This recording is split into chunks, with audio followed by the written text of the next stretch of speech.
अल्हम्दुलिल्लाह रब्बिल आलमीन अस्सलातु वस्सलामु अला अशरफिल मुरसलीन व अला आलिहि व सहबिहि अजमईन अम्मा बाद।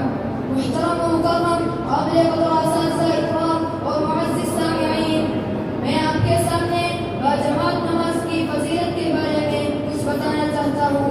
पहले एक हदीस पढ़ता हूँ। हज़रत इब्न उमर रज़ियल्लाहु अन्हु से रिवायत है कि रसूलुल्लाह सल्लल्लाहु अलैहि वसल्लम ने फरमाया, जमात नमाज अकेले नमाज पढ़ने से 27 दर्जे ज्यादा अफजल है।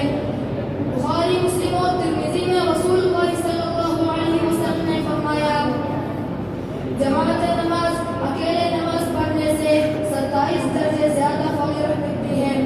अगर लोग अल्लाह की तरफ से अजर की उम्मीद में नमाज पढ़े तो घर में नमाज पढ़े बगैर मस्जिद जाने और बाजमात नमाज पढ़ने में कोई मुश्किल या दुश्वारी नहीं है।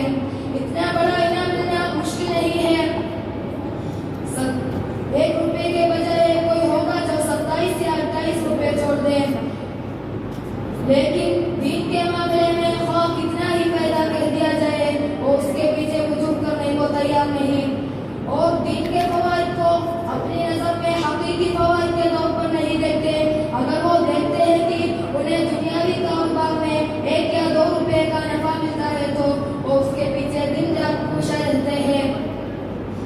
27 गुना फायदेमंद वाला आखिर के बाद हमें अच्छा नहीं लगते।